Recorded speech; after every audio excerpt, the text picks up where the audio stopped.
Hello dears, हम कर रहे हैं modern physics lecture 3 photo electric effect. आज चर्चा रेडिएशन प्रेशर की। लास्ट लेक्चर में हम कर चुके थे force exerted by light beam on a surface. तो जो रेडिएशन या इलेक्ट्रोमैग्नेटिक वेव जिसको हम कहते हैं, या फोटॉन्स जिनको हम क्वांटम थ्योरी के अंदर कह रहे हैं, वो किसी सरफेस पे इंसिडेंट होता है तो एक बीम में बहुत सारे फोटॉन्स होते हैं। वो सारे फोटॉन्स मिलकर कितनी फोर्स किसी सरफेस पे लगाते हैं, ये डिस्कशन हम कर चुके थे। अब कहानी प्रेशर की जोड़कर देखी जा रही है कि अगर किसी बॉडी पर कोई रेडिएशन गिरता है तो वो रेडिएशन उस बॉडी पर, उस सरफेस पे फोर्स एक्सर्ट करेगा। और अगर उस बॉडी पे फोर्स एक्सर्ट होती है तो हम ये कहेंगे कि उस बॉडी पर कोई प्रेशर भी अप्लाई हो रहा है, क्योंकि अगर फोर्स पैरेलल टू सरफेस आई तो प्रेशर नहीं होगा, पर अगर फोर्स परपेंडिकुलर टू सरफेस आई तो प्रेशर ज़रूर होगा। तो कितना प्रेशर कोई radiation falling on the surface create करता है, वो प्रेशर पढ़ना आज का काम है। आज का मोटिव रेडिएशन प्रेशर के सारे केसेस को देख लेना, उसके अच्छे बढ़िया एडवांस प्रॉब्लम्स लगा लेना, यहाँ तक है। तो जहाँ तक हम रेडिएशन प्रेशर को कंप्लीट करेंगे और उसके अच्छे अच्छे प्रॉब्लम्स लगाएंगे, जब तक ये काम कंप्लीट करेंगे तब तक ये लेक्चर चलता रहेगा। जैसे ये काम कंप्लीट होगा आज का लेक्चर कंक्लूड हो जाएगा। तो शुरुआत जो है वो लेक्चर 3 की हम करने जा रहे हैं रेडिएशन प्रेशर से। तो modern physics 1 lecture 3 photo electric effect, और टॉपिक का नाम रेडिएशन प्रेशर। स्टार्ट करते हैं। रेडिएशन प्रेशर क्या है? फिर वही डेफिनेशन, कुछ खास नहीं। जब भी कभी किसी बॉडी पर कोई रेडिएशन इंसिडेंट होगा तो वो उस पर फोर्स लगाएगा तो हम ये कहेंगे कि अगर वो फोर्स परपेंडिकुलर टू सरफेस निकल आया तो वो फोर्स उस सरफेस पे प्रेशर क्रिएट करेगा। तो मान लो कि कोई एक सरफेस है, थोड़ी सी टेढ़ी हो गई पर ठीक है, ये एक सरफेस है मान लो।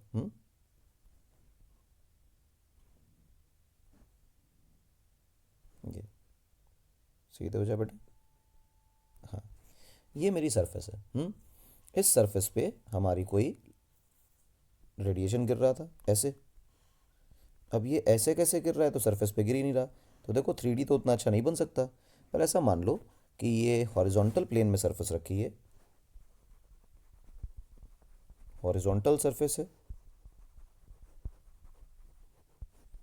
और इंसिडेंट उस पर परपेंडिकुलरली हो रही है लाइट। लाइट की इंटेंसिटी कितनी है? ये आई है, इंटेंसिटी ऑफ बीम या इंटेंसिटी ऑफ रेडिएशन ऐसा कहा जा सकता है। अच्छा, सरफेस है, सरफेस का एरिया कितना है? एरिया को हम लोग ले सकते हैं ए। ठीक, कुछ भी, जो भी हम ए, छोटा ए, बड़ा ए, कुछ भी बोलना चाहें। इसको अगर ठीक से देखना चाहो, जो अच्छा लगता है देखने में, इसी सरफेस का दूसरा अगर डायग्राम बनाना चाहो जो कि देखने में ठीक ठाक लगेगा, वो इस तरह बनाया जा सकता है कि सबसे पहले तो इसको थोड़ा बड़ा कर लें, पतला कर लें काफ़ी,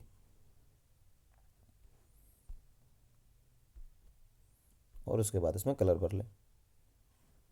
ये सरफेस हो गई हमारी। अब इस सरफेस पे परपेंडिकुलर रेडिएशन फॉल हो रहा है, कुछ ऐसा समझा जा सकता है।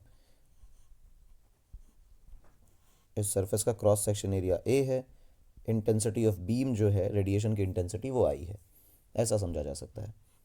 अब सारा डिस्कशन जो है वो पर यूनिट टाइम पे हमें खेलना है। देखो कैसे, अगर मैं कहूँ कि कितनी एनर्जी पर यूनिट टाइम इस सरफेस पे गिर रही है, तो एनर्जी इंसिडेंट पर यूनिट टाइम, और उसका फॉर्मूला हो जाएगा इंटेंसिटी इनटू एरिया। पर यूनिट टाइम का मतलब पर सेकंड की चर्चा है ना, इसका मतलब है पर सेकंड। एक सेकंड में कितनी एनर्जी गिरेगी? तो मुझे पता है कि intensity is nothing but energy upon time into area. तो मैं इस एरिया को उछाल के ऊपर भेज दूँ और टाइम को कर दूँ 1 सेकंड, तो energy must be I into A. Energy गिर रही है आई इंटू ए। अच्छा, ये टोटल एनर्जी गिर रही है, अच्छी बात है। अगर तुमसे कोई कहे कि नंबर ऑफ फोटॉन्स की चर्चा करो, तो हम ये कहें number of photons incident per second, वो क्या होगा? Number of photons incident per second की अगर डिस्कशन करें तो capital N would be total energy per second on the surface divided by energy of 1 photon. तभी तो निकलेगा कि कितने फोटोन गिरे। टोटल एनर्जी कितनी है? वो तो आई इंटू ए है। अच्छा, दिमाग में एक बात रखना कि अभी जो हम केस ले रहे हैं उसमें जो इंसिडेंट है फोटॉन्स का, वो मान के चल रहे हैं कि परपेंडिकुलर है। Divided by energy of one photon is H C by lambda.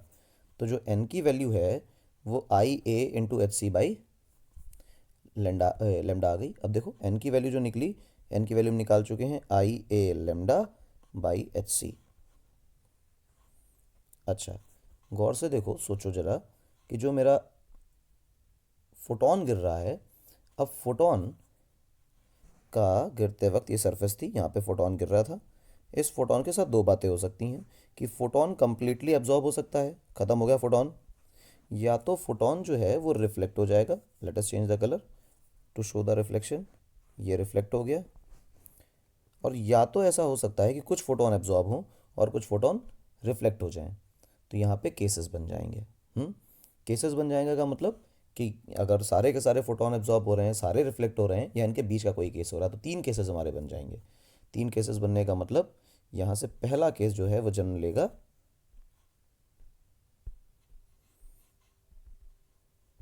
कि केस वन जब एब्जॉर्प्टिव पावर 1 हो, रिफ्लेक्टिव पावर 0 हो। मतलब सारी की सारी जो रेडिएशन है वो एब्जॉर्ब हो रहा है। प्योर परफेक्ट ब्लैक बॉडी की बात हो रही है, यानी कि परफेक्टली एब्जॉर्बिंग बॉडी। बॉडी ना बोल के सरफेस बोलना चाहिए। परफेक्टली एब्जॉर्बिंग सरफेस ये है।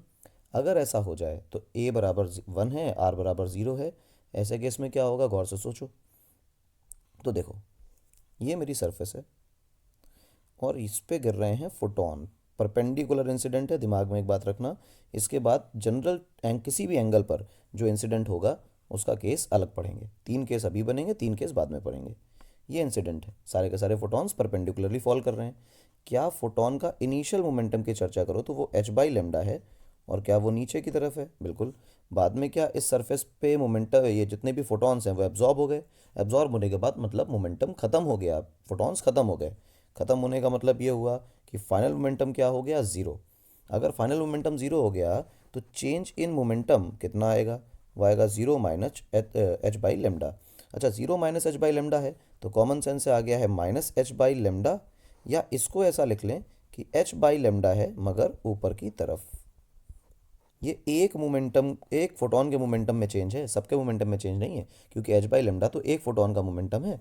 तो हम ये कहें कि change in momentum of one photon, change in momentum of one photon. ये बात दिमाग में रखें, ये एक फोटोन का चेंज इन मोमेंटम है, और है किस दिशा में? ऊपर की दिशा में। अगर फोटोन का मोमेंटम का चेंज ऊपर की दिशा में है तो फोटोन पे फोर्स भी ऊपर की दिशा में ही लगी। यानी कि जो सरफेस मैंने बनाई थी, ये जिस पर मैं फोटोन इंसिडेंट करा रहा था, इस सरफेस पे फोर्स कहाँ लगेगी? नीचे की तरफ। तो फोटोन पे ऊपर, तो सरफेस पे नीचे की तरफ। अच्छा, एक बात और, जितनी स्टोरी हमने पढ़ी है, जो भी हम पढ़ रहे हैं, वो पर सेकंड के लिए पढ़ रहे हैं। तो हमें पता है कि चेंज इन मोमेंटम पर सेकंड तो फोर्स होता है। तो अगर मैं लिखूं फोर्स, तो मैं लिख सकता हूँ delta P by delta T, और डेल्टा टी को तो मैं एक सेकंड ले ही चुका हूँ। तो फोर्स इन 1 सेकंड बराबर होगा डेल्टा पी। मगर ये तो एक फोटोन की वजह से फोर्स है, और मेरे पास तो बहुत सारे फोटॉन्स हैं, तो हम ये लिख सकते हैं force due to one photon only. तो टोटल फोर्स कैसे लिखे जाए? कितने फोटॉन्स एक सेकंड में पूरे एरिया पर गिर रहे हैं ये निकाल लिया जाए, और इस फोर्स से मल्टीप्लाई कर ली जाए तो टोटल फोर्स आ जाएगी। कितने फोटॉन्स पर सेकंड पूरे सरफेस एरिया पे गिर रहे हैं वो हमने अभी यहाँ निकाल रखा है, that is I A lambda by H C. ये कलर भी कर दिया मैंने, ध्यान दें, I A lambda by H सी।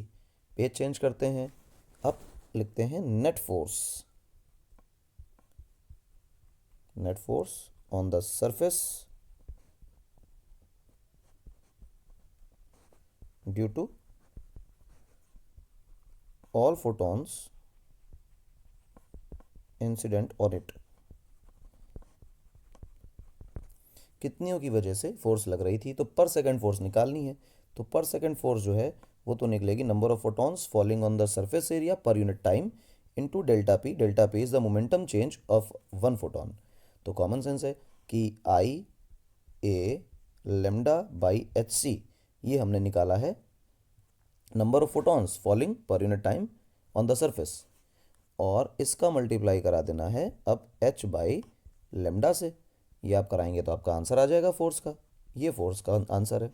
अब फोर्स को सॉल्व कैसे करें? देखो, एच से एच कट गया, लेमडा से लेमडा कट गया। लेमडा की कभी इसमें ज़रूरत नहीं आती क्योंकि लेमडा पे डिपेंडेंट नहीं होती फोर्स। हम पहले भी आर्टिकल कर चुके हैं फोर्स का, इसलिए पता है कि लेमडा पे इंडिपेंडेंट, लेमडा से इंडिपेंडेंट होता है। आई ए बाई सी, ये हमारा फोर्स का आंसर है। अच्छा एक बात, क्या जो फोर्स आई थी वो सारी की सारी फोर्स परपेंडिकुलर टू सरफेस थी? हाँ बिल्कुल परपेंडिकुलर टू सरफेस थी। तो मैं ये कह सकता हूँ कि जो एफ नेट है, ये F net is perpendicular to surface. अगर net force perpendicular to surface है तो हम ये कह सकते हैं जो प्रेशर है that is F perpendicular by area, या इसी को हम बोल सकते हैं एफ नेट बाई एरिया, क्योंकि सारी की सारी फोर्स परपेंडिकुलर टू सरफेस ही है। ठीक, तो एफ नेट की जगह हमें क्या लिखना है? आई ए बाई सी, और एरिया तो नीचे डिवाइड करने के लिए आ गया, ये कट गया, तो रेडिएशन प्रेशर आया आई बाई सी। ये कब का है? आई बाई सी तब का है जब परपेंडिकुलर इंसिडेंस हो रहा हो, सारे के सारा रेडिएशन परपेंडिकुलर टू सरफेस गिर रहा हो, और दूसरी बात कि सारा का सारा रेडिएशन एब्जॉर्ब हो रहा हो, परफेक्टली एब्जॉर्बिंग सरफेस के लिए। रेडिएशन प्रेशर का फॉर्मूला निकला आई बाई सी, यानी वेवलेंथ, फ्रीक्वेंसी, फलाने ढमकाने किसी चीज़ से कोई फ़र्क नहीं पड़ता है। It only depends on the intensity of wave, या इंटेंसिटी का मतलब कितने photons per unit time per unit area गिर रहे थे, तो इंटेंसिटी पर डिपेंड करता है। ठीक है, यहाँ से अगली चीज़ कि केस टू, अगर ये परफेक्टली एब्जॉर्बिंग बॉडी ना होती, केस टू की चर्चा करें। केस टू ये कहता है कि अगर आर बराबर 1 होता और ए बराबर 0 होता, मतलब एक भी फोटोन एब्जॉर्ब नहीं हो रहा है, पूरी पूरी जो फोटोन की बीम है वो परफेक्टली रिफ्लेक्ट हो जा रही है। अच्छा, तो हम ये कह सकते हैं कि perfectly reflecting surface, perfectly reflecting surface, perfectly reflecting surface हो गई। बहुत अच्छा लगा। यानी कि अब कहानी थोड़ी बदलेगी, थोड़ा बहुत और देखें। देखो भाई क्या है। अच्छा, केस अभी भी वही है कि हम मान के चल रहे हैं कि जो रिफ्लेक्शन, जो इंसिडेंस है वो सरफेस के ऑलमोस्ट ऑलमोस्ट परपेंडिकुलर है, ये इक्वल एग्जैक्टली परपेंडिकुलर है, थीटा का कोई वेरिएशन नहीं लेना है। ये हमारी सरफेस है, इसको 3D में तुम ऐसे भी सोच सकते हो कि तुम ऐसा सरफेस सोच लो। और अगर ऐसा सोचा है तो थोड़ा कलर भी भर लो, अच्छी फीलिंग देता है कलर। ये कलर भर लिया हमने, सरफेस है हमारी। अब इस सरफेस पे इंसिडेंस कराओ फोटोन का। फोटोन परफेक्ट परपेंडिकुलरली इंसिडेंट हो रहे हैं पूरी सरफेस पे, ढेर सारे, वही नंबर ऑफ फोटॉन्स n, जिसकी वैल्यू अभी हमने निकाली I A lambda by H C. Number of photons falling per unit time per unit area, इसका एरिया में ए लिख देता हूँ, इंटेंसिटी बीम की आई लिख देता हूँ, रिफ्लेक्शन 100% है, एब्जॉर्प्शन 0% है। इसका मतलब जो रिफ्लेक्शन होगा तो हो ही जाएगा, जो बीम जैसी आ रही थी 0 डिग्री पे इंसिडेंस हो रही थी, 0 डिग्री पे रिफ्लेक्ट हो जाएगी, यानी कि परपेंडिकुलरली आ रही थी परपेंडिकुलरली चली जाएगी। बड़ा अच्छा लगा। अच्छा, इसका मतलब क्या है, गौर से देखें। इसका मतलब ये है कि मैं पी इनिशियल अगर मोमेंटम लिखूं किसी एक फोटोन का, तो मुझे लिखना चाहिए एच बाई लेमडा, और वो लिखना चाहिए नीचे की तरफ। और उसी की जगह अब मैं लिखूं पी फाइनल किसी लेमडा का, तो लिखूंगा एच बाई लेमडा, और वो आ जाएगा बेटा आपका ऊपर की तरफ। हम्म तो किसी एक डायरेक्शन को पॉजिटिव, किसी एक को नेगेटिव मानना ही पड़ेगा। तो मैं ये मान लूँ कि चलो ऊपर वाली डायरेक्शन पॉजिटिव है और नीचे वाली डायरेक्शन नेगेटिव है, तो मैं डेल्टा पी निकालूँ 1 फोटोन का, ऑफ 1 फोटोन में लिख लेता हूँ। एक फोटोन का मोमेंटम का change H by lambda minus minus H by lambda. ये कैसे किया? क्योंकि मैंने नीचे की डायरेक्शन को नेगेटिव माना है तो पहला वाला मोमेंटम नेगेटिव हो जाएगा इनिशियल वाला, और ऊपर की डायरेक्शन को पॉजिटिव माना है तो ऊपर का फोटोन का जो मोमेंटम चेंज है वो आ जाएगा पॉजिटिव। ठीक, तो ये निकल आया बेटा आपका 2h बाई लेमडा, और वो भी ऊपर की तरफ। यानी कि फोटोन पर जो फोर्स लग रही है वो ऊपर की तरफ है, बिल्कुल ऊपर की तरफ है। अगर फोटोन पे ऊपर फोर्स ना लगती तो फोटोन रिफ्लेक्ट होकर ऊपर जाता ही क्यों? अच्छा, ये चर्चा जो है ये किसी एक फोटोन की है। अच्छा, एक बात और भी कि अगर फोटोन पर फोर्स लग रही है ऊपर की तरफ, तो ऑन रिस्पॉन्स फोटोन सरफेस पे फोर्स लगाएगा नीचे की तरफ। तो आप देखें सरफेस पे फोर्स नीचे की तरफ है, ये टोटल फोर्स है। ये जो फोटोन के मोमेंटम में चेंज आया, ये एक फोटोन के मोमेंटम में चेंज है। और अगर मैं फोर्स लिखूं किसी एक मोमेंटम, एक फोटोन पे, तो मैं लिख सकता हूँ delta P by delta T. और क्योंकि ये सारा कुछ जो है वो एक फोटोन के बारे में लिखा है, और डेल्टा टी को मैं 1 सेकंड कर लूँ जानबूझ के, तो ये जो एक फोर्स पे आएगा, मतलब एक फोटोन पे फोर्स आएगा ऑन 1 फोटोन, और जो एक फोटोन पे आ रहा है वही फोटोन सरफेस पे ट्रांसफ़र कर रहा है। और मैं लिखूँ एफ नेट, तो एफ नेट की जगह मुझे क्या लिखना चाहिए, N delta P by delta T, और डेल्टा टी को मैं 1 सेकंड कर चुका हूँ। तो ये एन क्या होगा, ये एन वही है, number of photons falling per unit time on the surface. ठीक, तो जो चर्चा बची वो क्या बची, एन इंटू डेल्टा पी। अच्छा, ये एक फोटोन की वजह से है? बिल्कुल नहीं, ये सारे फोटॉन्स की वजह से है। अच्छा, इस सरफेस पे फोर्स है या फोटोन पे फोर्स है? तो देखो, अगर सरफेस पे लिखोगे तो भी मैग्नीट्यूड में वही आएगा, और फोटॉन्स पे लिखोगे तो भी मैग्नीट्यूड में वही आने वाला है, कोई अंतर नहीं है। लेकिन डायरेक्शन अपोजिट हो जाएगी। हाँ बिल्कुल अपोजिट हो जाएगी, वो अपने आप से समझ लीजिए डायरेक्शन क्या है, सरफेस पे नीचे, फोटोन पे ऊपर। नंबर ऑफ फोटॉन्स अभी आपने निकाले, that is I A lambda by H C. लेकिन जो आपने change in momentum of one photon निकाला वो इस बार निकालना 2h बाई लेमडा। तो ये कट गया, लेमडा से लेमडा कट गया, हमारे पास आंसर आया I A by C into to.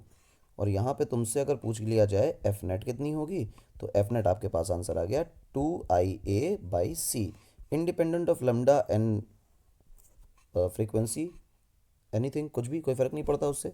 अच्छा, रेडिएशन प्रेशर की चर्चा कर लो, तो रेडिएशन प्रेशर की चर्चा करो तो प्रेशर क्या होता है, वो होता है एफ परपेंडिकुलर बाई ए। क्या ये जो मेरी एफ नेट है वो परपेंडिकुलर है या इसका कोई कंपोनेंट लेना, तो हम सबको पता है कि देखो सरफेस ऐसे थी, फोटोन ऐसे आया और फोटोन ऊपर चला गया, तो फोटोन पे फोर्स लगी परपेंडिकुलर टू सरफेस, और सरफेस पे भी जो फोर्स लगी वो परपेंडिकुलर टू सरफेस ही लगी। तो यानी एफ नेट जो है वो अपने आप में पूरी पूरी परपेंडिकुलर टू सरफेस है। ठीक, तो हम लिख लें परपेंडिकुलर टू सरफेस। अगर फोर्स पूरी परपेंडिकुलर टू सरफेस है तो जो मुझे प्रेशर में एफ परपेंडिकुलर लिखना होता है वहाँ पर नेट फोर्स लिखा जा सकता है। तो मैं क्या लिख दूँ, 2IA/C divided by area, pressure के लिए एरिया से एरिया कट गया, तो यहाँ से मेरे पास प्रेशर की वैल्यू आई बेटा 2I/C। ये उतनी फोर्स है, ये उतना प्रेशर है जितना कि पिछले वाले केस में निकला था, उससे डबल इस बार निकला है। पिछली बार निकला था I/C, इस बार निकला है 2I/C, यानी कि परफेक्ट एब्जॉर्बिंग बॉडी पर रेडिएशन प्रेशर कम लगता है और परफेक्टली रिफ्लेक्टिंग बॉडी पे उससे जस्ट डबल प्रेशर लगता है। यानी कि जितनी अच्छी रिफ्लेक्टिंग बॉडी होगी, रेडिएशन का प्रेशर उतना ज़्यादा उस पर आ रहा होगा। Very good. हाँ, रिफ्लेक्ट कर रही है ना, तो फोर्स लगा के फोटोन को वापस भेज रही है। Photon is considered to be particle इस थ्योरी के अंदर। और सच्चाई भी है ये कि उसको पार्टिकल की तरह हम लोग ट्रीट करते हैं, कोई दिक्कत भी नहीं है उसमें। अच्छा, केस 3 की चर्चा करो, चलो भाई केस 3 पकड़ो। केस 3 क्या कहता था, केस 3 कहता था कि जब मेरे पास रिफ्लेक्शन भी हो रहा हो और एब्जॉर्प्शन भी हो रहा हो, यानी कि हमारे पास आर की वैल्यू भी 0 से 1 के बीच में लाई कर रही है और ए की वैल्यू भी 0 से 1 के बीच में लाई कर रही है, पर दोनों ही वैल्यू 0 और 1 नहीं हो सकती, क्योंकि एक 0 होते ही दूसरी 1 हो जाएगी, और ए में लेना नहीं है, ये 2 केस हम कर चुके हैं। यानी कि मेरी, अगर ऐसा लिखें कि ए प्लस आर को मिला के तो 1 लिख सकते हैं, तो मान लो कि मेरा ए है, तो या फिर मान लो आर आर है, ऐसा मान लो, रिफ्लेक्शन का रिफ्लेक्शन आर ले लेते हैं, तो ए कितना है, ए की वैल्यू 1 माइनस आर लिखी जा सकती है। तो सिंपल है बिल्कुल, क्योंकि ये केस तो हमें पता है ना, ट्रांसमिटेंस 0 है हमारे लिए, मान के चल रहे हैं कि ट्रांसमिट नहीं हो रही बॉडी, तो ए बराबर 1 माइनस आर लिखा जा सकता है, और ए को उसको आर लिख लें। अच्छा, दोनों केस हम पढ़ चुके हैं, रिफ्लेक्शन का भी और एब्जॉर्प्शन का भी। इन दोनों ही केसेस में हमें ये पता है कि अगर मैं डेल्टा पी लिखूं ऑफ 1 फोटोन, अच्छा अभी भी मान के चल रहे हैं कि जो इंसिडेंस है वो परपेंडिकुलर ही है सरफेस पर, ठीक है, इस बात को विशेष ध्यान रखना, मैंने कहीं नोट डाउन नहीं किया है, पर ये मान के चलना कि इंसिडेंस परपेंडिकुलर लेके चल रहे हैं हम। Total change in momentum delta P of 1 photon when it is reflected. तो कॉमन सेंस है कि जब रिफ्लेक्ट होगा तो जो डेल्टा पी निकल के आएगा वो डेल्टा पी आर निकल के आएगा, एंड दैट इज 2h/λ। अभी हमने निकाला h/λ नीचे, h/λ ऊपर, माइनस होकर के 2h/λ। अच्छा, अब दूसरा केस देखो, delta P of 1 photon when it is absorbed. जब फोटोन एब्जॉर्ब कर लिया जाता है तो आते समय तो उसका इंसिडेंस का मोमेंटम होता है h/λ, और एब्जॉर्ब होने के बाद मोमेंटम जो है ख़त्म हो जाता है पूरी तरह, फोटोन ही ख़त्म। तो एब्जॉर्ब के केस में जो मोमेंटम का चेंज है वो तो सिर्फ h/λ आता है। अच्छा, टोटल नंबर ऑफ फोटॉन्स कितने फॉल हो रहे हैं वो सोचो। तो टोटल नंबर इंसिडेंस जो हैं, number of photons incident per second, इसकी चर्चा करो। तो कैपिटल एन हमने निकाला हुआ था IA λ/HC, ये ए है भाई, ये लेमडा है। ठीक, ये अब तुमसे कोई कहे कि कितने रिफ्लेक्ट होगा इसकी चर्चा करो, तो रिफ्लेक्टेड फोटॉन्स की चर्चा करें। रिफ्लेक्टेड फोटॉन्स का फॉर्मूला बन जाएगा N into R. R is the fraction, कितना रिफ्लेक्ट हो गया तो उसको टोटल से मल्टीप्लाई कर दो, अपना आंसर आ जाएगा। तो ये वैल्यू बन जाएगी बेटा आपकी I A lambda by H C into small R, that is reflectance. अब तुमसे कोई कहे कि नहीं एब्जॉर्ब्ड वाले की वैल्यू बताओ, तो एब्जॉर्ब वाले की भी वैल्यू बता देते हैं, उसमें कोई दिक्कत नहीं। लेकिन पहले चलो एक बार ये करते हैं, रिफ्लेक्टेड फोटॉन्स अगर हमने निकाल लिए हैं तो पहले फोर्स निकालने, वरना कन्फ्यूजन बढ़ेगा। है तो रिफ्लेक्टेड फोटॉन्स का नंबर पता है, हाँ। रिफ्लेक्टेड फोटॉन्स का मोमेंटम का चेंज पता है, हाँ। तो क्या हम करें, हम निकालें F due to reflected photons. अच्छा, ये एक फोटॉन की बात नहीं है, अब मैं डायरेक्टली मल्टीप्लाई कर रहा हूँ, है ना। तो ये total number of reflected photons जो हमने लिखे हैं I A lambda by H C into R, हमने ये कर लिया एच सी इंटू आर ये। और उसके बाद एक मोमेंटम, एक फोटोन में कितना मोमेंटम का चेंज आया रिफ्लेक्शन के दौरान, वो आया 2h बाई लेमडा का। तो लेमडा लेमडा एच एच निपटा दिए गए, हमारे पास आंसर आया I A by C into two into R. ये वो फोर्स है जो कि रिफ्लेक्टेड बीम की वजह से है, और रिफ्लेक्टेड बीम की वजह से जो सरफेस पे फोर्स लगने वाली वो तो नीचे ही लग रही थी, तो मैं एरो से दिखा दे रहा हूँ कि डाउनवर्ड्स लग रही है। ठीक, ये रिफ्लेक्टेड की वजह से है। अगर तुमसे कोई कहे नहीं भाई एब्जॉर्ब्ड फोटॉन्स का नंबर बताओ, तो पहले नंबर लिखते हैं, नंबर ऑफ एब्जॉर्ब्ड फोटॉन्स। तो मेरे हिसाब से वो होना चाहिए N into A, total number of photons incident into absorptance या एब्जॉर्प्टिव पावर।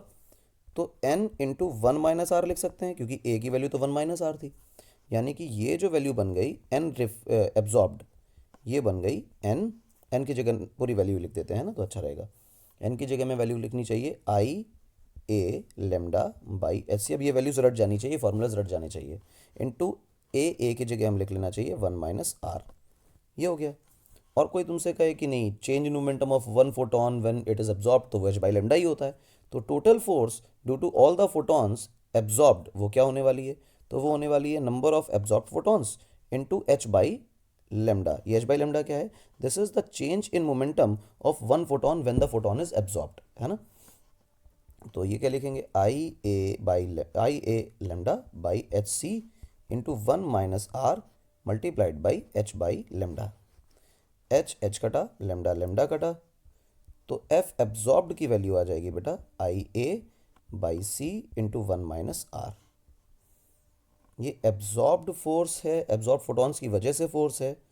और जो ऊपर हमने ये लिखा हुआ था, ये फोर्स थी रिफ्लेक्टेड बीम की वजह से फोर्स। ऊपर वाली फोर्स भी डाउनवर्ड ही थी, और ये जो अभी निकाली है ये भी कोई चमत्कार नहीं है, डाउनवर्ड ही है, क्योंकि पहले हम निकाल चुके हैं दोनों केस, डाउनवर्ड ही आती है। अब दोनों फार्मूलाज को एक बार आंखों से देख लीजिए, I A by C into two R, और नीचे लिखा हुआ है I A by C into one minus R. तो अब तुमसे कोई कहे कि दोनों फोर्सेस का जो सम है वो क्या होगा, तो एफ नेट को तुम डायरेक्टली जोड़ दोगे, क्योंकि दोनों की डायरेक्शन एक ही है ना। अगर कुछ भी टेढ़ी मेढ़ी होती तो शायद हमें कंपोनेंट लेने पड़ते या वेक्टर सम करना पड़ता, पर फिलहाल इसकी नीड नहीं है। तो वो हम लिख देंगे F A plus F R. F A की वैल्यू मेरे सामने लिखी हुई है, that is I A by C into one minus are.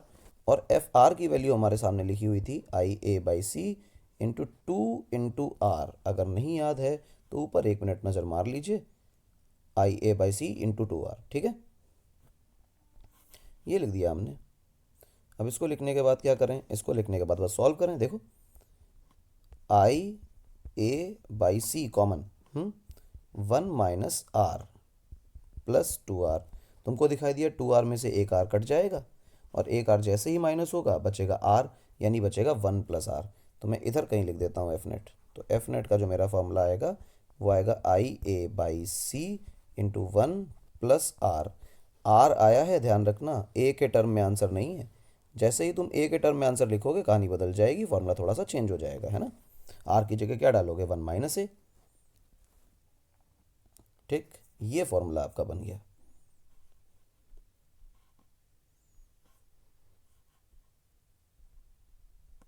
चलो देखो, मैं इसको कलर भी कर देता हूँ ताकि लगे भाई कि हाँ कुछ अच्छा किया है। ये फॉर्मूला निकाल लिया है। ये कब का केस है, तीन केसेस हमने पढ़े। कौन कौन से केस पढ़े, पहला वो जबकि पूरी तरह एब्जॉर्ब हो रहा हो, दूसरा वो जब पूरी तरह रिफ्लेक्ट हो रहा हो, तीसरा वो जब कुछ एब्जॉर्ब हो रहा हो और कुछ रिफ्लेक्ट हो रहा हो। सारी बातें पढ़ ली, लेकिन ये तब के केस हैं जब हम इंसिडेंस नॉर्मल करा रहे हैं। नॉर्मल का मतलब परपेंडिकुलर टू सरफेस सारा का सारा रेडिएशन फॉल कर रहा है। ठीक। अब इसके बाद जो केस बनेंगे वो ये बनेंगे कि किसी एक जनरल एंगल पर जो खेल हो रहा है उससे क्या होगा। ठीक, किसी जनरल एंगल पर इंसिडेंट कराएंगे, उसके बाद देखेंगे कि क्या रेडिएशन प्रेशर आता है। फिलहाल ये करने से पहले हम क्या करें, थोड़े बहुत सवाल कर लें। तो सवाल कर लेते हैं। आपके सामने देखो एक बढ़िया सा क्वेश्चन, थोड़ा छोटा कर लें। इनफ बड़ी स्क्रीन है, साफ सुथरा दिखाई दे रहा है ना। तो ये अपनी शीटों के अच्छे अच्छे क्वेश्चंस हैं, ये करते हैं। देखो, अच्छा अगर फोर्स लग रही है, मानो रेडिएशन प्रेशर लग रहा है, तो बहुत ज़्यादा तो नहीं होता है ये कि हम इसको आसानी से फील कर पाएँ। पर अगर इंटेंसिटी ऑफ बीम बहुत ज़्यादा कर दी जाए तो बहुत हल्के मासेस को इससे लिफ्ट कराया जा सकता है, रेडिएशन प्रेशर से, लाइट बीम से। तो इसका ही एक हाइपोथेटिकल मान लो, एक तरह का केस है। वैसे तो पावर बहुत रिक्वायर्ड होती है, लेकिन फिर भी हाइपोथेटिकल केस है। जो सवाल आपके सामने लिखा है वो ये कह रहा है कि ये जो ऊपर बनी हुई है, ये ऊपर एक पतली सी 10 ग्राम की प्लेट है और इक्विलिब्रियम में है, मतलब इस पे mg लग रहा होगा नीचे, और जो फोर्स हम डाल रहे हैं उससे रेडिएशन फोर्स जो है वो ऊपर की तरफ लग रहा है। और जब ये दोनों फोर्सेस बराबर हो जाएंगी तो बॉडी इक्विलिब्रियम में आ जाएगी, और जैसे बॉडी इक्विलिब्रियम में आएगी हम कहेंगे कि हाँ ठीक है, बढ़िया, अपना केस बन गया। अब जो सवाल पूछा जा रहा है, ठीक। तो a plate of mass 10 gram is in equilibrium in air due to force exerted by light beam on the plate. ठीक, calculate power of the beam.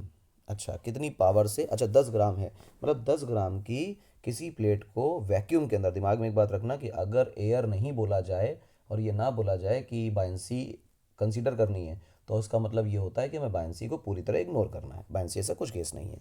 ये मेरी 10 ग्राम की एक बढ़िया सी शीट है, पेपर ही मान लो, पतला दुबला। ये पतला दुबला पेपर है हमारा, और इस पतले दुबले पेपर को मुझे लिफ्ट करना है किससे, इसको लिफ्ट करना है हमें रेडिएशन बीम से। और ये बीम जो मैंने दिखाई है सवाल के अंदर, ये जानबूझकर ऐसी ली गई है which is perpendicular to surface. Beam is falling perpendicular to surface, यानी जो हम काम कर रहे थे, जो फॉर्मूलाज हम इस्तेमाल कर रहे थे, उसका काम हो जाएगा। फिर कह रहा है पावर की चर्चा करो, पावर कितनी होगी। तो हम एक काम करते हैं, एक बात क्लियर है कि फोर्स ड्यू टू फोटॉन्स और इस बॉडी का mg आपस में बराबर होंगे। तो जो मुझे फोर्स लानी है वो इस mg के बराबर लानी है। एक काम ये करो, क्या ये फोर्स परपेंडिकुलर टू सरफेस है? हाँ। क्या इसका एरिया ए है? हम कहेंगे हाँ, एरिया ए है, मान लो।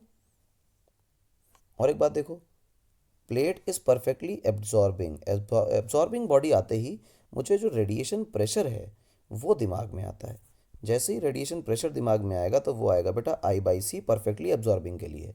और जैसे ही परफेक्टली एब्जॉर्बिंग की जगह परफेक्टली रिफ्लेक्टिंग हो जाएगा तो वो आएगा बेटा 2I/C। फिलहाल तो एब्जॉर्बिंग दे रखा है, बहुत इंपॉर्टेंट टर्म है, तभी तो हम फॉर्मूला लगा पाएंगे। तो हमें ये निकल आई इसकी, ये रेडिएशन प्रेशर। और radiation pressure, pressure into area करते ही क्या निकल आएगा बेटा आपके पास, फोर्स। यानी कि I/C इनटू एरिया, ये निकल आई आपके पास फोर्स। और ये वैल्यू किसके बराबर है? ये तो mg के बराबर है। अच्छा एक चीज़ सोचो, क्या ये सारी कहानी पर यूनिट टाइम के लिए हो रही थी? हाँ बिल्कुल, पर यूनिट टाइम के मतलब यहाँ पे टाइम का लोचा कहीं नहीं है, सिर्फ इसलिए क्योंकि टाइम गायब हुआ पड़ा है 1 सेकंड की वजह से। अच्छा, तो अगर मैं पावर की चर्चा करूँ तो पावर होती क्या है? Power is nothing but intensity into area. तो मुझे इस सी को उठाकर ऊपर भेजना है, बस और कुछ तो करना नहीं। तो फिर ये आई इंटू ए की जगह क्या होगा, mg इंटू सी। कोई परेशानी नहीं। तो पावर का फॉर्मूला क्या बना? पावर का फॉर्मूला बना mg इंटू सी। तो हम क्या लिखें mg इंटू सी को? सोचो, तो वो 10 ग्राम का था, तो 10 × 10⁻³ किलोग्राम में कन्वर्ट हो गया। g की वैल्यू मान लो कि मैं ले लेता हूँ 10। ठीक है, g की वैल्यू जैसे ही 10 ली, ये 10 हो गया। और 3 × 10⁸ जो कुछ भी है सब SI में है, इसलिए पावर की यूनिट वॉट आएगी। ठीक, अब तुम देखो 10, 10 और -3, और इससे बचा 7। तो मेरे पास आंसर आया 3 × 10⁻⁷ वॉट्स। ये बहुत बड़ी पावर है। इतनी पावर की एक टॉर्च लोगे तो 10 ग्राम की किसी भी प्लेट को उठा पाओगे। ये अच्छा सवाल था। कंसेप्चुअल है, चीज़ों को अप्लाई करना सिखाता है। दूसरा सवाल देखें।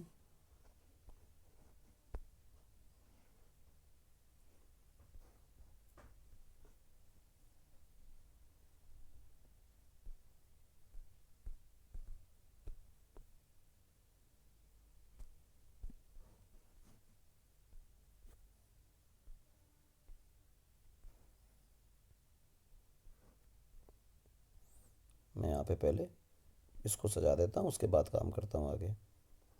ये अगला सवाल है। अगला सवाल आपके लिए देखिए क्या है। कह रहा है radiation of a wavelength of 200 nanometre, that is important क्योंकि डेटा दिया हुआ है।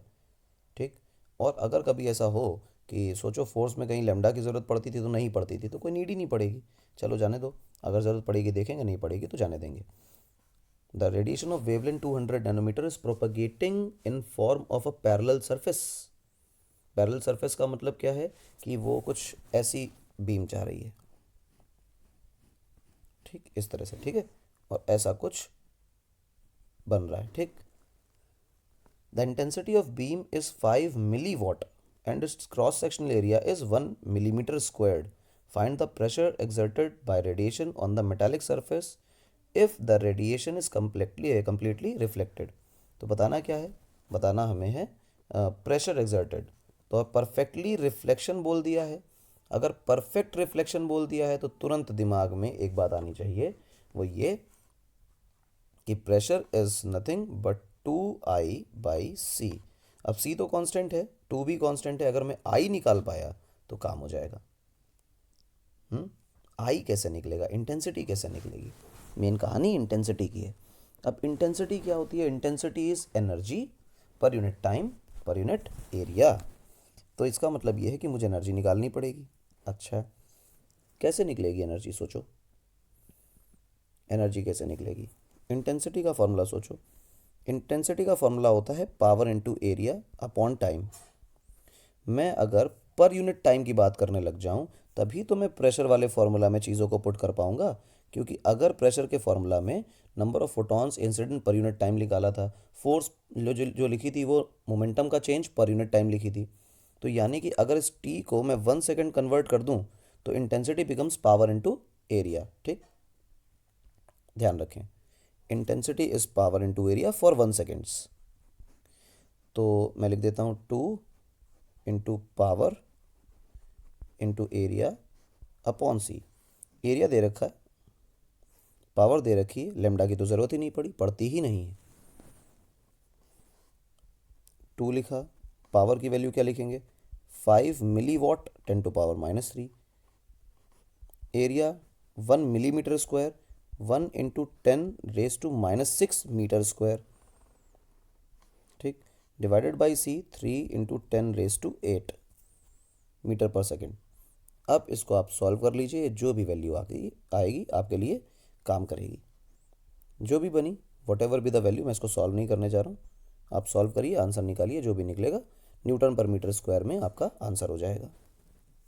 ठीक है, दिमाग में इस बात को रखें। Intensity is power into area, sorry intensity is not power into area, थोड़ा सा गलती कर दी मैंने, power upon area. Power is intensity into area, तो intensity is power upon area. तो पावर अपॉन एरिया का मतलब ये हुआ कि मुझे इसको तो नीचे लिखना है, यानी कि मल्टीप्लाइड बाई 1 × 10⁻⁶। ठीक है, दिमाग में रखें, ये थोड़ा सा मुझसे गलती हुई, इसको फोकस करें। हैं, intensity is power upon area, power per unit time per energy per unit time per unit area, ये है। तो इसको सॉल्व कर लीजिए, ये आपका आंसर है। थोड़ा सा नीचे आते हैं, यहाँ से एक और क्वेश्चन लेते हैं।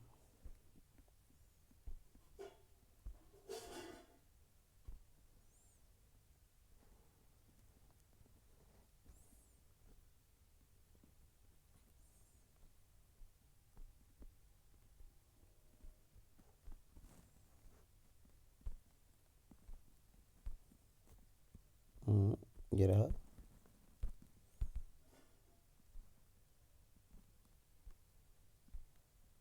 इसको थोड़ा नीचे लाना है,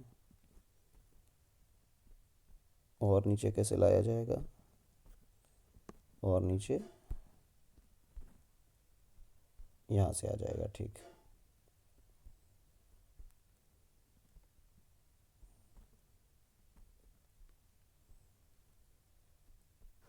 ये आ गया क्वेश्चन अपना, ठीक लग गया भाई, सेट हो गया। चलो देखो सवाल। How many photons of a traditional या ट्रेडिशन ऑफ वेवलेंथ लेमडा बराबर 5 × 10⁻⁷ अब तुम्हें पता है कि लेमडा की जो भी वैल्यू दे रखी हो इंटेंसिटी वगैरह में यूज़ होगी, ना फोर्स में काम आने वाली है ना प्रेशर में काम आने वाली है। तो लेमडा की कोई वैल्यू का कोई वैल्यू नहीं है। Must fall per second on a blackened plate in order to produce a force of इतना न्यूटन्स। ब्लैकेंड प्लेट का यहाँ पर मतलब इस बात से है कि पूरी तरह से बॉडी रेडिएशन को एब्जॉर्ब कर रही है। ब्लैक एंड का मतलब उसको काला कर दिया है ऐसा नहीं है। ब्लैक एंड का मतलब ये है कि बॉडी को ऐसा बना दिया गया है जो पूरी सरफेस को पूरी जितना भी रेडिएशन उस पर पड़ेगा उसको एब्जॉर्ब कर लेगा। यानी कि पहले केस के अंदर जो एब्जॉर्प्टेंस की वैल्यू है दैट इज़ 1। ये केस लिया गया है, दिमाग में इस बात को थोड़ा सा रखें हैं। अब कोई तुमसे कहे कि नहीं बताओ भाई क्या चेंज इन मोमेंटम होगा ये वो, तो मेरे हिसाब से अगर मैं डेल्टा पी लिखूं, क्योंकि एब्जॉर्प्टेंस की वैल्यू 1 है तो यानी कि परफेक्ट एब्जॉर्प्टेंस का केस है। यानी जो एक आदमी के मोमेंटम में चेंज है, एक फोटोन के मोमेंटम में चेंज है, वो तो लेमडा एच बाई लेमडा है। और अगर मेरे पास एन फोटॉन्स हैं तो डेल्टा पी टोटल जो निकलेगा वो N into H by lambda निकलेगा। अच्छा, फोर्स की वैल्यू क्या होती है? फोर्स की वैल्यू होती है delta P total by delta T, यही तो है। अब अगर मैं इसकी चर्चा डेल्टा टी की वैल्यू 1 सेकंड लेके करने लग जाऊँ, पर सेकंड की डिस्कशन करने लगूँ, तो ये बन जाएगा डेल्टा पी टोटल, यही तो फोर्स बनेगी। और ये वैल्यू बनेगी हमारी N into H by lambda. कोई दिक्कत नहीं। अब देखो तुमको क्लियर दिखाई देगा, नंबर ऑफ फोटॉन्स की डिस्कशन करें, number of photons becomes F into lambda by H, यही तो लिखा है। हाँ, नंबर ऑफ फोटॉन्स निकला है भाई। क्या पूछ रहा है? How many photons are needed of wavelength, इतना जो भी हो कोई फ़र्क नहीं पड़ता, प्रेशर किसी भी फोटॉन से उतना ही बनने वाला है, इंटेंसिटी पे डिपेंड करता है सिर्फ। मस्ट फॉल पर सेकंड, अब पर सेकंड की चर्चा थी इसीलिए हमने पर सेकंड की बात करी थी। On a black end plate का मतलब ये केस, ठीक है ना। इतना फोर्स दिया हुआ है। अब क्या करें? फोर्स की वैल्यू पुट करें, लेमडा की वैल्यू पुट करें, दी हुई है, और एच की वैल्यू में पता है होती है, प्लैंक कांस्टेंट क्या होता है। Put these three values and get your answer for number of photons. तो पर्टिकुलरली मैं आपके लिए इक्वेशन बना के छोड़ दूं या इसको सॉल्व भी कर दूं, तो देखो, तो 6.62 into 10⁻⁻5 newtons is the force and lambda is 5 × 10⁻⁻7 metres divided by Planck constant 6.63 10⁻34 joule second. अब इसको आप सॉल्व कर लीजिए, ये वैल्यू अप्रॉक्सीमेटली निकल के आएगी 5 के आसपास इंटू 10⁻22, इस ऑर्डर में वैल्यू आएगी। ये आपका आंसर है, खुश हो जाइए आंसर से।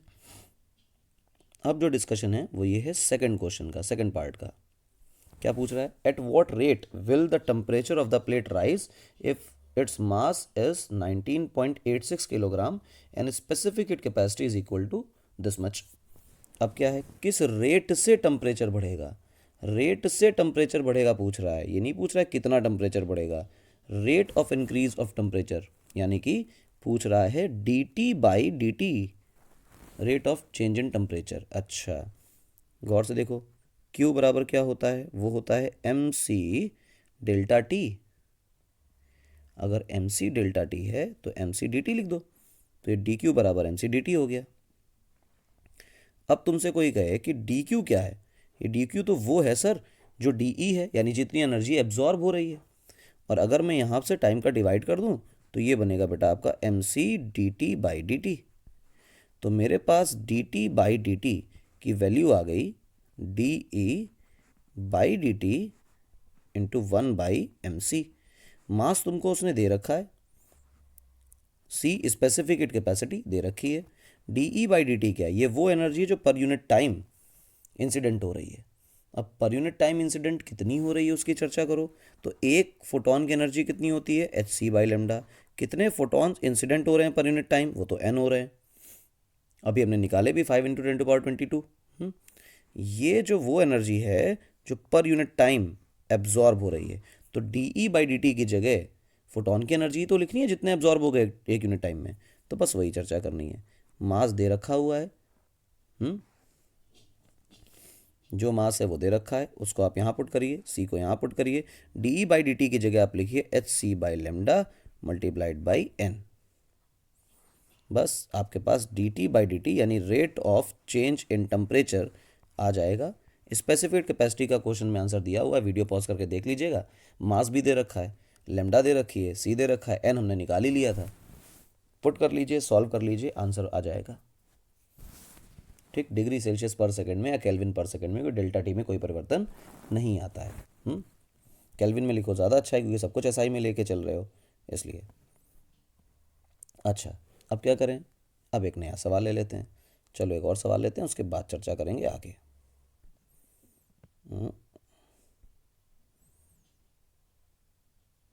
ये लेते हैं।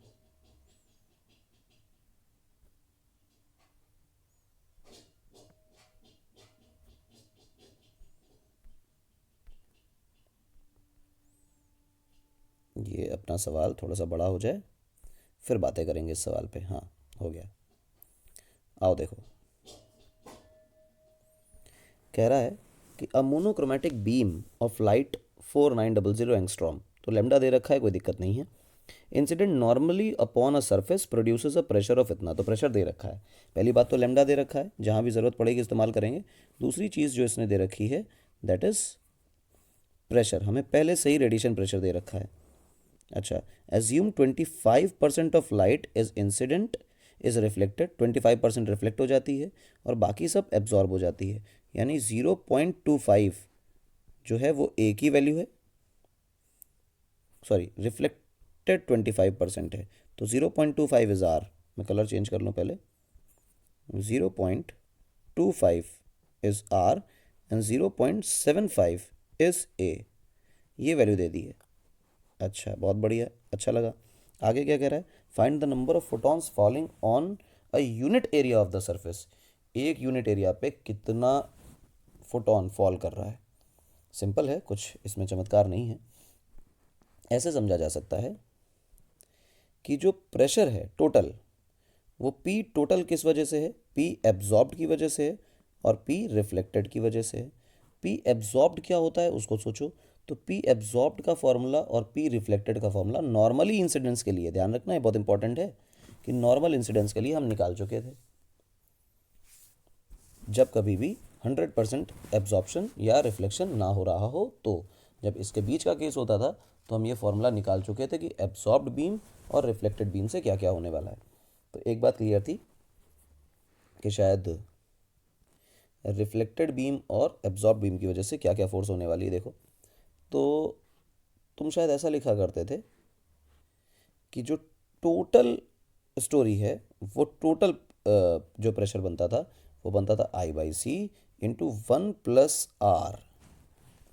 अगर याद है तो ये टोटल प्रेशर बना करता था जब एब्जॉर्ब्ड और रिफ्लेक्टेड दोनों को जोड़ दिया करते थे, तो ये केस बना करता था। अच्छा, आर की वैल्यू कितनी है? That is 1.25। इंटेंसिटी को हमने ऐसे ही लिखा, सी को ऐसे ही लिखा, 1+2 पॉइंट मतलब ये 1.25 बन गया। ये टोटल प्रेशर है बेटा, ठीक है, टोटल प्रेशर। अब तुम इंटेंसिटी की बातें करो। इंटेंसिटी की बातें कैसे करोगे? तो इंटेंसिटी का फॉर्मूला तुम्हारे पास इसी से देखो बन जाएगा, total pressure into C divided by 1.25। तो टोटल प्रेशर तुमको दे दिया है, that is 5 × 10⁻⁷। Speed of light is 3 × 10⁸ divided by 1.25। आप इसको सॉल्व कर लीजिए, मेरे पास कैलकुलेटर है और कैलकुलेटर पे थोड़ा बहुत देखने दाखने के बाद 2 मिनट में आंसर आ जाता है। जब आप इसको सॉल्व करेंगे तो आपकी वैल्यू आएगी 120 वाट पर metre square. This is the intensity, ठीक है, ये इंटेंसिटी आ गई। तो प्रेशर से इंटेंसिटी निकाली, कोई बड़ी बात नहीं है। एनर्जी ऑफ वन फोटोन का फॉर्मूला क्या है? H C by lambda. अच्छा, एनर्जी, अच्छा, टोटल इंटेंसिटी मुझे पता है, एनर्जी से अगर मैं डिवाइड कर दूंगा तो बात बन जाएगी। बिल्कुल यही करने वाले हैं। H C by lambda, H कितना? 6.63 इंटू 10⁻⁻34। सी की वैल्यू 3 × 10⁸ और उसके बाद नीचे लेमडा है और लेमडा की वैल्यू दे रखी है 4900, तो हम लिख सकते हैं 4900 इंटू 10⁻⁻10 क्योंकि वो एंगस्ट्रॉम में थी। ठीक, इसको सॉल्व करोगे तो ये वैल्यू आएगी 4 इंटू 10⁻⁻19 जूल्स। वैसे तो इसको सॉल्व करके दिखाया भी जा सकता है, पर यकीन मानो सिर्फ मल्टीप्लाई डिवाइड करने में जितना समय जाएगा वो आपका समय बर्बाद करना नहीं चाहिए। ये आ गया। अब तुम्हारे पास एक फोटोन की एनर्जी है और आपके पास टोटल फोटॉन्स हैं, ये सॉरी टोटल इंटेंसिटी है। मैं ये जानता हूँ कि इंटेंसिटी का फॉर्मूला बनना चाहिए एक फोटॉन की energy into number of photons per unit time per unit area. चर्चा हो गई है, पर unit time per unit area. ऐसा क्यों? क्योंकि एनर्जी एक फोटॉन की इंटू नंबर ऑफ फोटॉन्स, तो टोटल एनर्जी ही हुई ना, इससे ज़्यादा क्या हुआ। तो इंटेंसिटी कब बनेगी? इंटेंसिटी तब बनेगी जब इस टोटल एनर्जी को डिवाइड किया जाएगा टाइम से और एरिया से। और मैं डिफाइन कर रहा हूँ कि टाइम भी 1 सेकंड है और एरिया भी 1 सेकंड है, तो एनी बराबर क्या हुआ? इंटेंसिटी। और सवाल तो यही पूछा गया है कि एक यूनिट टाइम और एक यूनिट एरिया में क्या होगा। तो एक यूनिट टाइम और एक यूनिट एरिया की ही बात करनी है। तो एन इंटू ई, एन की वैल्यू अभी हमने निकाली यहाँ पर, चलो थोड़ा देख लेते हैं क्या है, चीटिंग कर लेते हैं। ऊपर निकाली थी, ओ सॉरी, इंटेंसिटी की वैल्यू 120 आई थी और ई की वैल्यू इतनी है। तो देखो इंटेंसिटी इज़ 120, एन की वैल्यू मुझे पता नहीं है और ई की वैल्यू 4 इंटू 10⁻⁻19 आ रही है। तो एन की वैल्यू क्या आ गई? 120 डिवाइडेड बाई 4 इंटू 10⁻⁻19। और इसको सॉल्व करोगे तो ये वैल्यू बन जाएगी बेटा आपकी 3 इंटू 10⁻+20 फोटॉन्स पर सेकेंड आएंगे। ठीक है ना, ये बनेगा आपके पास number of photons per unit time per unit area जो सरफेस पे गिर रहे हैं। ठीक है, तो ये कुछ सवाल हो गए जो आसान भी थे और थोड़ा सा प्रैक्टिस के लिए ज़रूरी भी थे। अब चर्चा तब की जबकि हमारे फोटॉन्स परपेंडिकुलर इंसिडेंस ना कर रहे हों। When photons are not falling perpendicular to the surface। ठीक है, ध्यान रखें इसको। अब ये इंपॉर्टेंट पार्ट हो गया क्योंकि यही वो जनरल केसेस हैं जहाँ से हम परपेंडिकुलर इंसिडेंस का सब केस बनाकर ला सकते हैं, इसलिए ये ज़्यादा इंपॉर्टेंट हो जाता है। केस वन, केस वन क्या? जब सारा का सारा अमाउंट एब्जॉर्ब हो जा रहा हो, यानी कि ए की वैल्यू 1 और आर की वैल्यू 0। अगेन वही 3 केस बनेंगे जो वहाँ बने थे, हमें 6 केस करने हैं। सरफेस कैसी है? ऐसी है। इंसिडेंस कैसे हो रहा है? ऐसे हो रहा है। ये एंगल कितना बना रहा है सरफेस से? तो सरफेस से जो एंगल बना रहा है उसके लिए थोड़ा सा डिस्कशन और भी अच्छा करना पड़ेगा कि एंगल हम मान कहाँ से रहे हैं, ये भी तो देखना है, हॉरिजॉन्टल से या वर्टिकल से। तो मान लो कि हम जो एंगल मान रहे हैं वो वर्टिकल से मान रहे हैं। और अभी भी एक और चीज़ बची हुई है, that all the beam falling on the surface is parallel to each other. हम बीम को डाइवर्जिंग या कन्वर्जिंग इस तरह का नहीं मान रहे हैं, मान के चल रहे हैं कि जो भी बीम फॉल हो रही है, इंसिडेंट हो रही है सरफेस पे, all the beam is parallel to each other, है ना। कन्वर्जिंग डाइवर्जिंग बीम्स नहीं है, इस तरह की चीज़ हम एज्यूम करके चल रहे हैं। अच्छा, अच्छी बात है, एज्यूम करके चल रहे हैं, कोई दिक्कत नहीं। ये हमारे पास केस हो गया। अब इस केस की चर्चा करूं तो इंसिडेंट फोटोन तो ऐसा है भाई,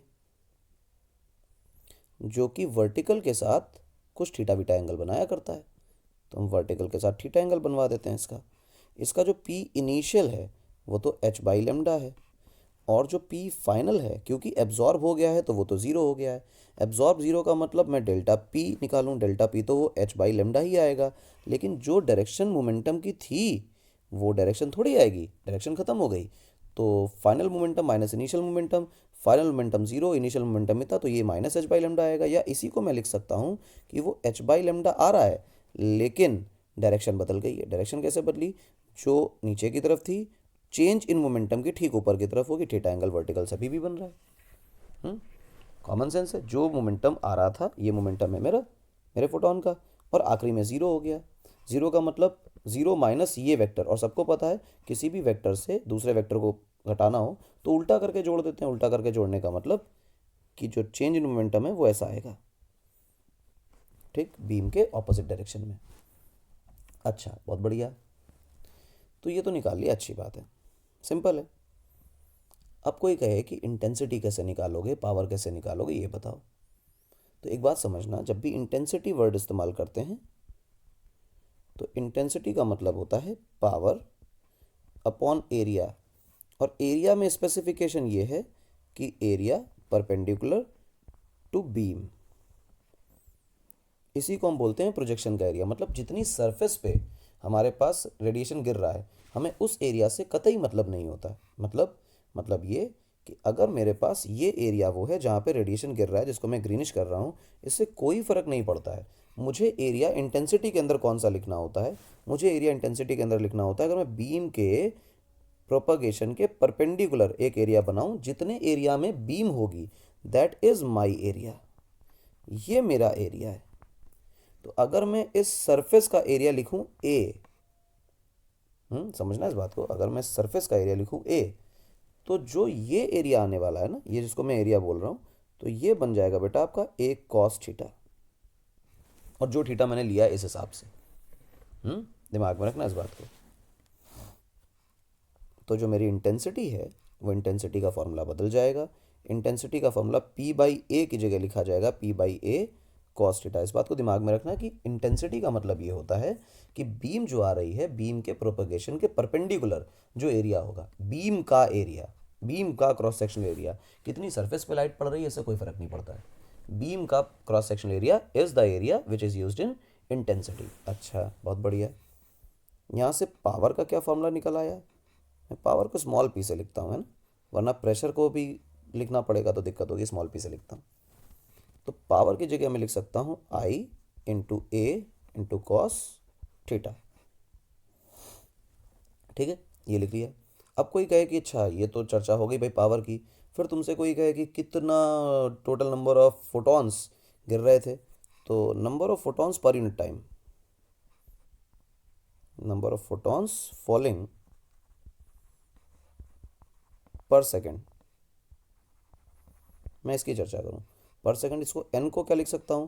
एन को मैं लिख सकता हूं I into A cos theta into lambda by H C. ये आपको फॉर्मूला कैसे पता है? ये फॉर्मूला हम निकाल चुके हैं, कई बार इस्तेमाल कर चुके हैं।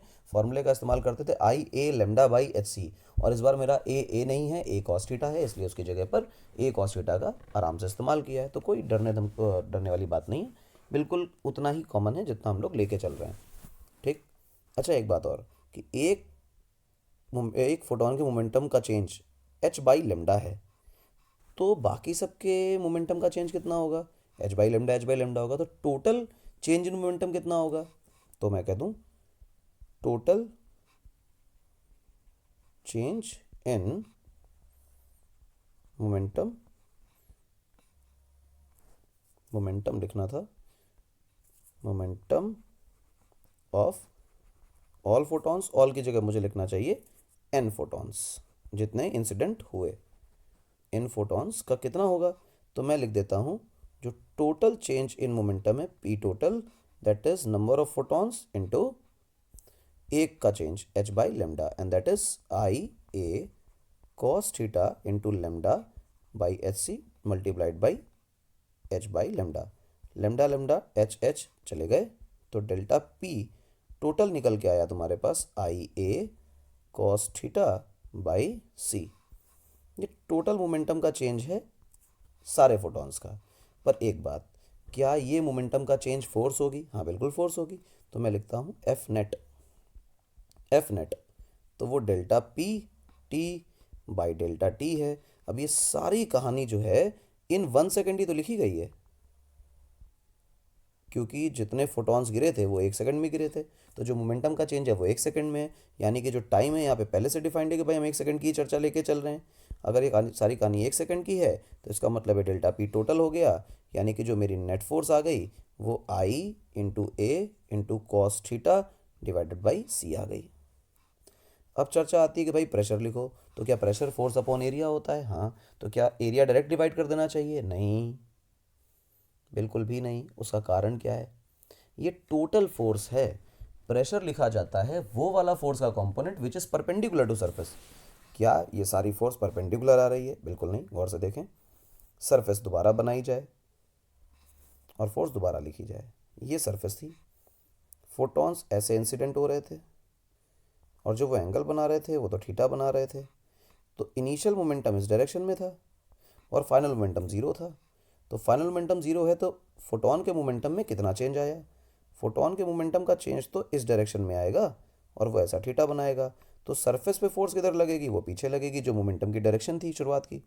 अगर सरफेस पे फोर्स लग रही है बेटे ऐसे, जिसको मैं बढ़ा के लिखता हूँ ऐसे, ये वर्टिकल से एंगल थीटा, तो ये भी एंगल थीटा, तो नीचे लगा बेटा आपका एफ कॉस थीटा और यहाँ पे लगा आपका एफ साइन थीटा।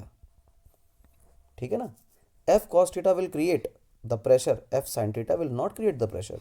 तो अगर मैं प्रेशर लिखना चाहता हूँ तो प्रेशर के लिए मुझे लिखना चाहिए एफ नेट का cos theta component and divided by the area. ध्यान रखें, समझ आया बेटे? एफ नेट का cos component divided by area. अब सर एरिया में आप एरिया ऑफ बीम क्यों नहीं ले रहे हो? प्रेशर तो सरफेस पे लग रहा है, उसमें बीम की क्या ज़रूरत है? ठीक, ध्यान रखें इस बात को। इंटेंसिटी में एरिया ऑफ बीम लेंगे, प्रेशर में कोई नीड नहीं है, प्रेशर तो पूरी सरफेस पे लग रही है जिस पर रेडिएशन हो रहा है। और जो फोर्स का कंपोनेंट है वह हमने कॉस थीटा पहले ले लिया है।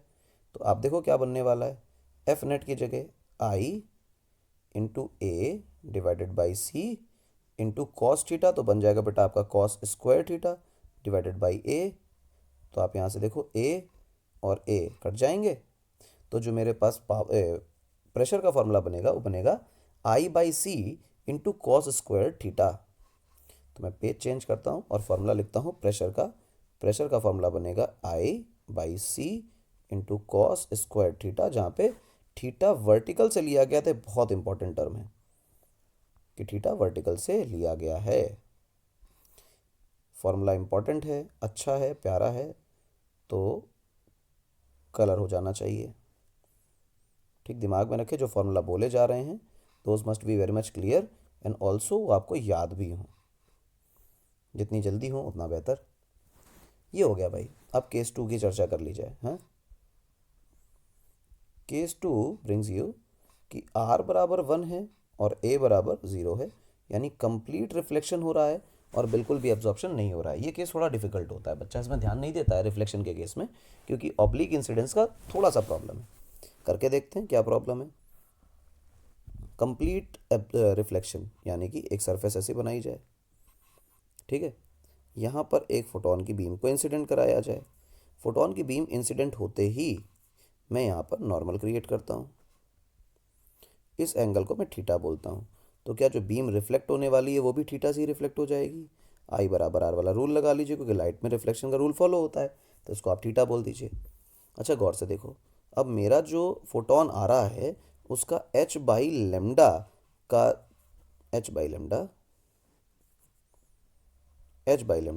का जो मोमेंटम है उसकी डायरेक्शन यहाँ है, और जाने वाले फोटोन क्योंकि अपने ही मीडियम में वापस जा रहा है तो एच बाई लेमडा का मोमेंटम इस तरफ है। अब मैं अपने मोमेंटम के कंपोनेंट करने की कोशिश करता हूँ। देखो कंपोनेंट कैसे होंगे, एक कंपोनेंट इधर, एक कंपोनेंट इधर। ये होगा H by lambda into cos theta और ये बन जाएगा बेटा आपका H by lambda into sine theta. अब ये कॉस थीटा साइन थीटा करना तो बेटा आपको आना चाहिए, बहुत इंपॉर्टेंट है। इसमें देखो ऊपर की तरफ और इधर की तरफ कंपोनेंट होने वाले हैं। यहाँ होगा H by lambda into sine theta और ऊपर बनेगा बेटा H by lambda into cos theta. आपको क्लियर दिखाई देना चाहिए बहुत अच्छी तरह से, वो ये कि इस H by lambda sine theta को देखो पहले भी इस डायरेक्शन में है और after reflection H by lambda sine theta अभी भी इसी डायरेक्शन में है। तो इस H by lambda sine theta में कोई परिवर्तन नहीं आया। ये कहाँ से याद आ रहा है? जब हम लोगों ने सेंटर ऑफ मास पढ़ा था और कोलिजन पढ़ा था, तो कोलिजन के दौरान जब भी कभी ऐसे इंसिडेंट कराते थे और ई बराबर 1 ले लिया करते थे, थीटा बराबर थीटा ले लिया करते थे, तो वहाँ पर ये पाते थे कि अलोंग द सरफेस मोमेंटम में चेंज नहीं आता, परपेंडिकुलर टू सरफेस मोमेंटम में चेंज आता है। यानी कि जो H by lambda cos theta वाला कॉम्पोनेंट है that is facing a change in momentum. Magnitude तो सर नहीं बदला, बिल्कुल H by lambda cos theta ही है, H by lambda cos theta है, पर गौर से देखो क्या उसके डायरेक्शन में परिवर्तन आया? बिल्कुल। ये देखो, इन भाई साहब की डायरेक्शन देखो नीचे की तरफ है और इन भाई साहब की डायरेक्शन देखो तो ऊपर की तरफ है। थोड़ा गाढ़ा करके दिखा दिया है तो बेहतर दिखाई देगा। तो ये परपेंडिकुलर टू सरफेस वाला जो है उसके मोमेंटम में चेंज आया, जबकि अलोंग द सरफेस में मोमेंटम का चेंज नहीं आया। तो जो मोमेंटम का चेंज है वो यहाँ पे परपेंडिकुलर टू सरफेस है, लेकिन जो केस 1 में पड़ा था वो ऑब्लिक इंसिडेंस में परफेक्ट एब्जॉर्प्शन में कि परपेंडिकुलर टू सरफेस नहीं आ रहा था।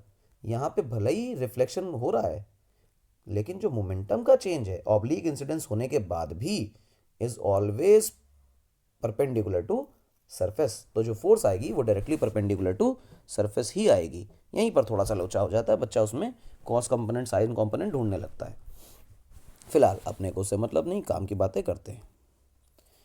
जो मोमेंटम में चेंज आया, अगर मैं एक फोटोन के मोमेंटम में चेंज की बात करूं तो जो मोमेंटम में चेंज आएगा वो क्या होगा, और फिर इंटेंसिटी की बात करूं तो चलो इंटेंसिटी की चर्चा पहले करते हैं।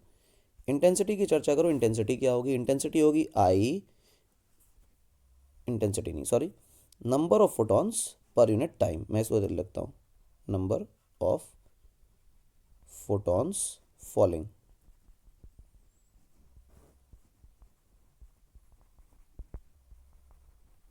पर यूनिट टाइम। इसका फॉर्मूला हमें पता है I A lambda by H C, लेकिन ए की जगह तो मुझे लिखना चाहिए ए कॉस थीटा, क्योंकि इस बार भी तो ऑब्लिक इंसिडेंस हो रहा है ना, तो ये लिखेंगे एच सी, ये नीचे। अच्छा, चेंज इन मोमेंटम की बात करो तो जरा देखो, delta P of one photon की चर्चा करते हैं यहाँ पर, है delta P of one photon. Delta P of one photon क्या है, देखो H by lambda cos theta नीचे की तरफ, H by lambda cos theta ऊपर की तरफ। तो जो चेंज इन मोमेंटम है वो तो बन गया बेटा आपका 2h by lambda cos theta, और ये जो आया ये आया ऊपर की तरफ, कोई परेशानी इसमें नहीं होनी चाहिए। तो 2h by lambda cos theta ऊपर की तरफ चेंज इन मोमेंटम है। और अगर चेंज इन मोमेंटम फोटोन का एक सेकंड में ऊपर की तरफ है तो फोटोन पे जो फोर्स आ रही होगी वो भी ऊपर की तरफ आ रही होगी। लेकिन जो हमारी सरफेस है, इन सरफेस महाशय पे किधर फोर्स आएगी, नीचे की तरफ। और जो भी चेंज इन मोमेंटम है वो अगर परपेंडिकुलर टू सरफेस है तो फोर्स भी परपेंडिकुलर टू सरफेस ही है। अच्छा, अब देखें गौर से कि मैं लिखूं total change in momentum, total change in momentum, ये क्या होगा, टोटल चेंज इन मोमेंटम की जगह मुझे लिखना चाहिए कि एक का मोमेंटम में change into number of photons. तो नंबर ऑफ फोटॉन्स मैंने निकाले हैं I A cos theta into lambda by H C, और डेल्टा पी की जगह मैंने निकाला है 2h by lambda into cos theta. H H lambda lambda चले गए, तो मेरे पास जो अभी आंसर आ रहा है वो आ रहा है I A cos square theta by C into 2। ये मेरे पास डेल्टा पी टोटल आ रहा है।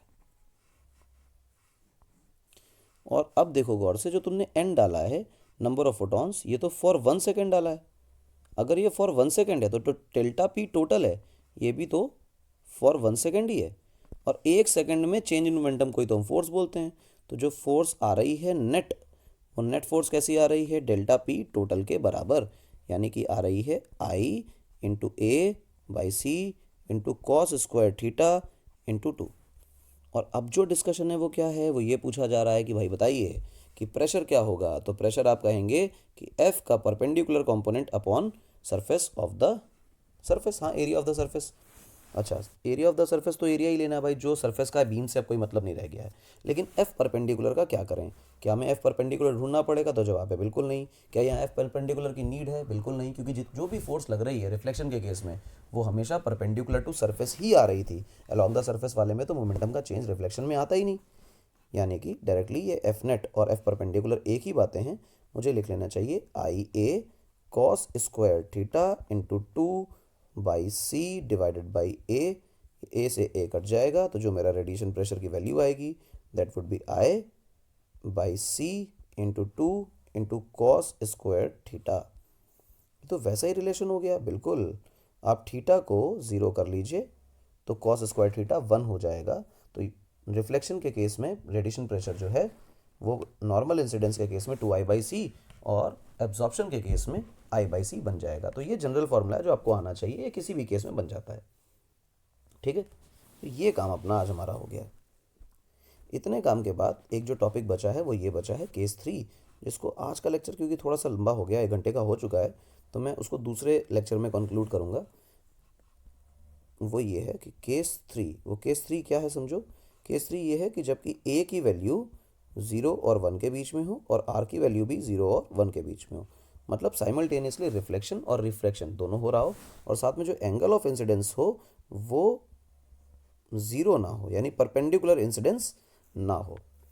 ये जो केस थर्ड है इसको हम लोग करेंगे अगले लेक्चर में। तो ये 1 घंटे का लेक्चर कंप्लीट हो चुका है। इस क्लास को आप देखिए, 2 बार देखिए, नोट्स बनाइए, कंप्लीटली याद हो जाएगा जितना पढ़ा है, दैट सफिशिएंट। एग्जाम्पल जो इलेस्ट्रेशन लिए हैं दोज आर वेरी स्टैंडर्ड और इनमें चीज़ें कवर हो जाती हैं सारी। तो इस केस थ्री के साथ हम मिलेंगे अगले लेक्चर में। तो मैं यहाँ पहले लिख दूँ टू बी कॉन्टिन्यूड। ठीक, टू बी कॉन्टिन्यूड, इसको यहाँ से हम लोग कंटिन्यू करेंगे। तब तक के लिए धन्यवाद, मेहनत करिए।